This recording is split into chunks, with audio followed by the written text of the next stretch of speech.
प्रस्ताव काय होता म्हणजे ते काय होतं त्यात मुदतवाढ मागितली होती की काही लोकांचं राहिलेलं आहे आणि जुन्या जे पुरवठादार आहे त्या पुरवठादाराकडे अजून किट्स शिल्लक आहेत तर तेवढ्या 1,23,000 किट्स 1,53,000 किट्स वाटण्याची परवानगी द्यावी काय. तर प्रस्ताव होता सचिव तथा मुख्य कार्यकारी अधिकारी महाराष्ट्र इमारत व बांधकाम कामगार कल्याणकारी मंडळ मुंबई यांनी उक्त पत्रान्वये 1,53,698 अत्यावश्यक वस्तू संच एसेन्शियल किट व 1,53,498 सुरक्षा सेफ्टी किट वाटपास मुदतवाढ देण्याच्या विनंतीस मान्यता देण्यास हरकत नसावी. आणि मग पुढे त्यांनी असंही म्हटलं की सद्यस्थितीत मंडळाकडे 20,67,000 बांधकाम कामगारापैकी 13,84,730 एवढ्या बांधकाम कामगाराची नोंदणी जीवित आहे, सक्रिय आहे. आणि नोंदणी केलेल्या जीवित 13,84,770 पैकी 9,27,730 बांधकाम कामगारांना अत्यावश्यक संच व सेफ्टी किट हे वाटप केल्यानंतर उर्वरित 4,57,000 बांधकाम कामगारांना हे संच वाटप करण्याबाबत पुढची काय कारवाई करायची अशा प्रकारचा 2 प्रस्ताव आपल्या पुढे आले. आपण बघितलं असेल, मी गजनी का म्हटलं, आपण म्हणाले मी तर त्यांच्यावर टाकलं, असं नाही आहे. आपण आपल्या अक्षरात लिहिलंय स्वतः.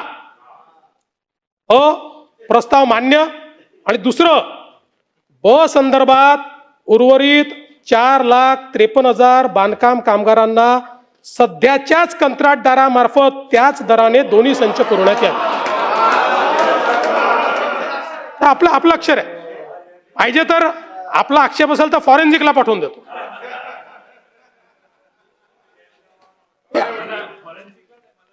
तुम्हाला पाठवतो.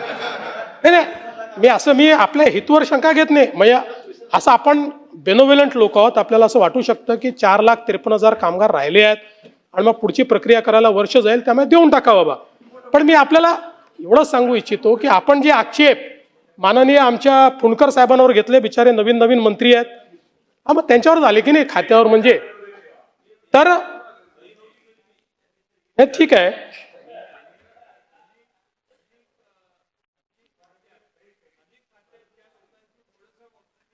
हा, अगदी तेच करायचं आपल्याला. त्यानंतर एवढंच नाही तर मी ही जी तुम्हाला म्हणजे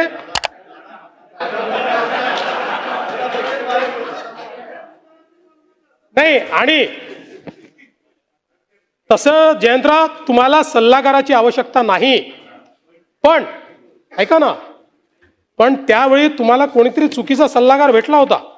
याचं कारण ही जी काही आपण कामगारांची तपासणी करतो, या तपासणीच्या संदर्भातले त्याच वेळी एक टेंडर होतं नोंदित कामगारांच्या आरोग्य तपासणीच्या संदर्भातलं, आणि त्याच्यामध्ये काय करावं असं सगळ्या गोष्टी होत्या. मग याच्यामध्ये काहीतरी वाढ करावी अशा प्रकारचा एक प्रस्ताव आपल्याकडे आला आणि त्या सगळ्याला म्हणजे वाढीवला तर आपण मान्यता दिलीच, पण त्याचसोबत या ठिकाणी आपण काय लिहिलं त्याच्यावर, वरील प्रस्ताव मान्य.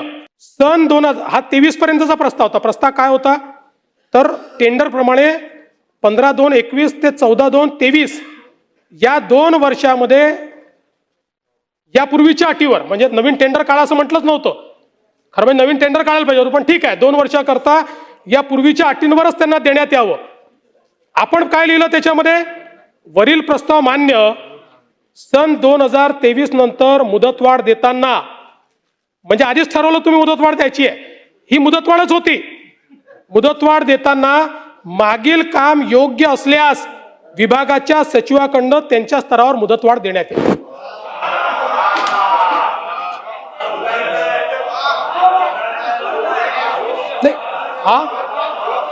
नाही जयंत, योग्य असल्यास कसं देता येईल मला सांगा.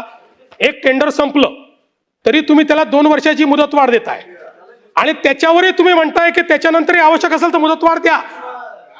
तर नाहीये असा नाहीये प्रस्ताव, तुमच्या अक्षरात लिहिल्या. परत दादांना वाचायला देतो आता.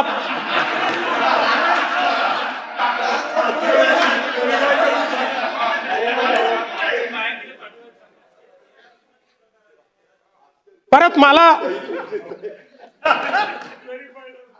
व्हेरीफाय झालं.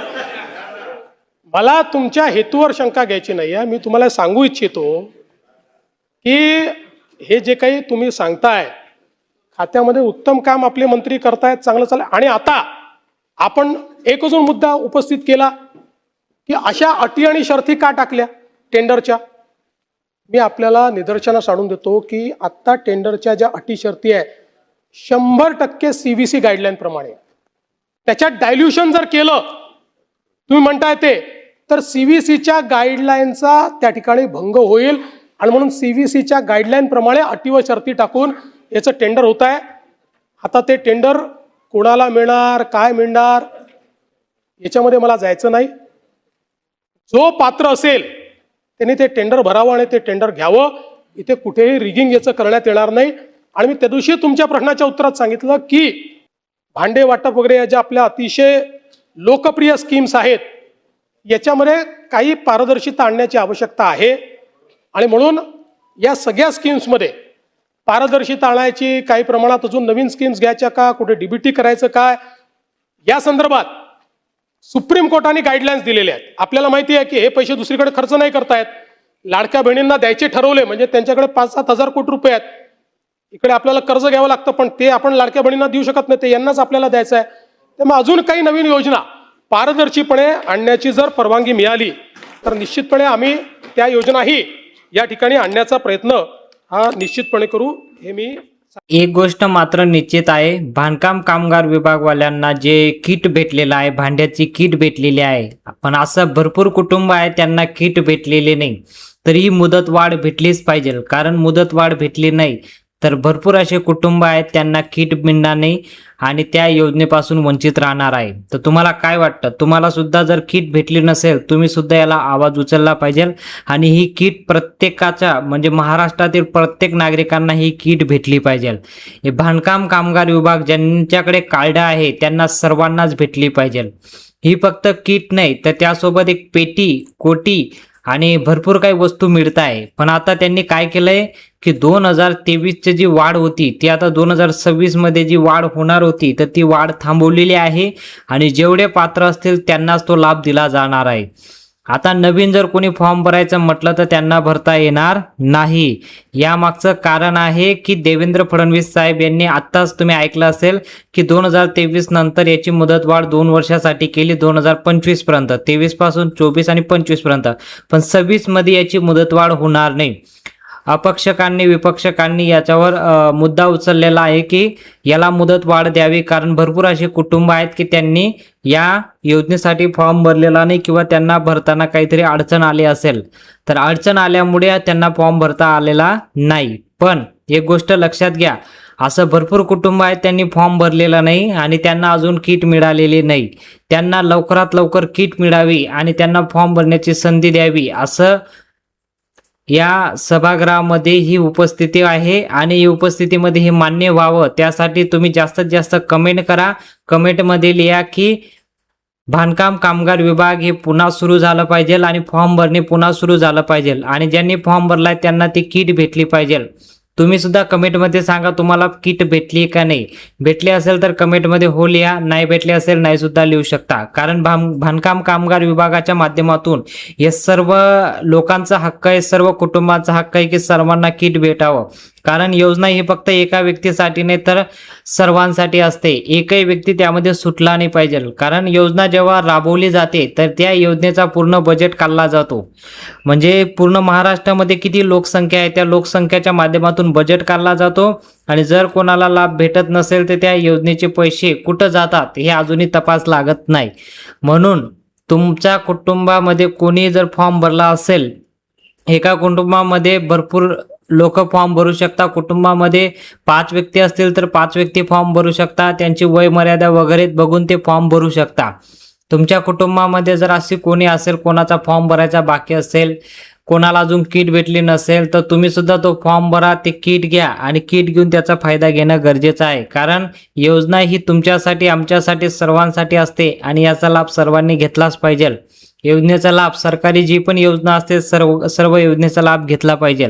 आता सरकारी हॉस्पिटलमध्ये ज्या ज्या सुविधा असतात त्या सर्व सुविधा सुद्धा तुम्ही घेतला पाहिजे. जसं आधार कार्ड आणि 5 लाखहून जे उपचार आहेत ते सुद्धा फ्री झालेलं आहे, ते सुद्धा तुम्ही घेतलं पाहिजे. भरपूर असे आहेत की त्यांना योजनेबद्दल माहीत नसतं, योजना काय असते, कधी येतं, काय चालले जाते, फॉर्म भरायचं राहून जातं.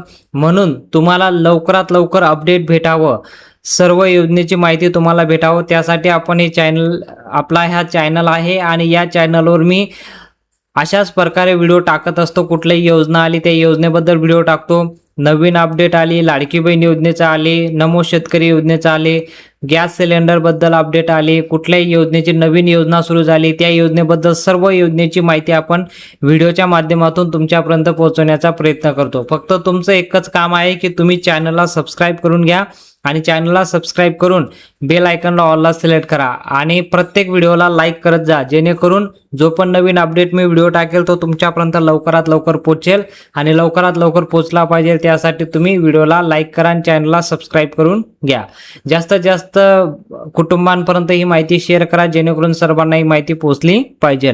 भेटूया पुढच्या मोठ्या अपडेटमध्ये.